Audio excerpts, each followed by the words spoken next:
God, there's a lot of you out there tonight. For as long as I can remember, I've had this recurring dream of being able to fly. And it's just in the last couple of years I've been able to turn this dream into reality. I'd like to say I'm not a full-time adventurer. I'm just someone who likes to escape everyday life now and then by doing fun things.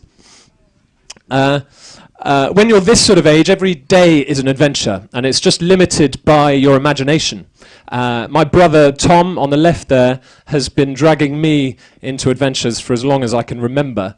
But some of the best adventures you can have are right on your doorstep. You don't need big sponsorship and going to faraway countries.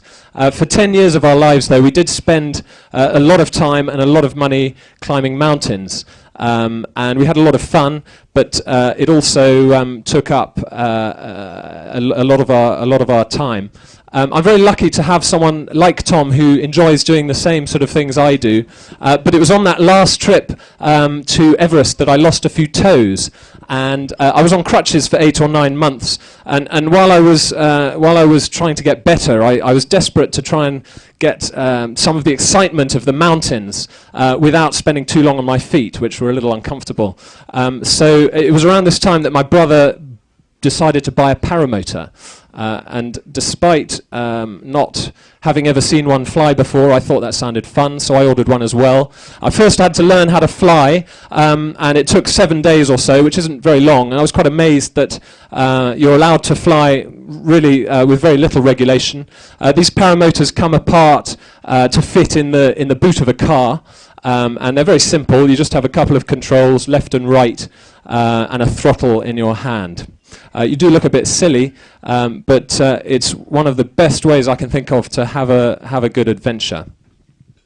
I'm trying to think what the next slide is. Oh yes, paramotoring. I can't believe more people don't do it. It's absolutely amazing. Very simple, very cheap. You can land. You can fly for sort of 4 hours or so on 10 litres of fuel. And when you run out of fuel, you can just land near a petrol station, refuel, and be on your way again.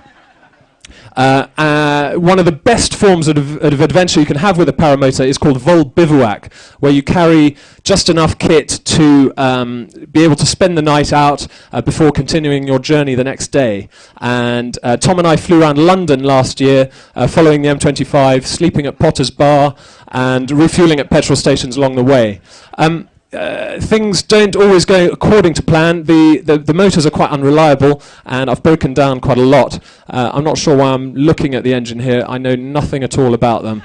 But no, if things always went according to plan, then I think life would be a little more boring.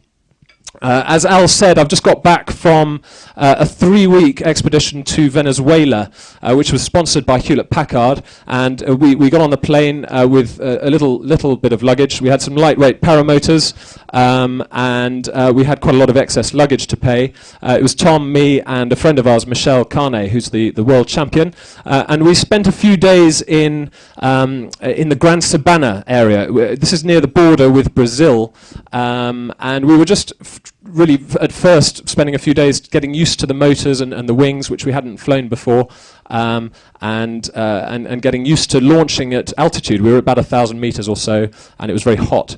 The fuel in Venezuela is subsidized by the government, extremely cheap. It costs about $1 to fill up your car with 60 liters.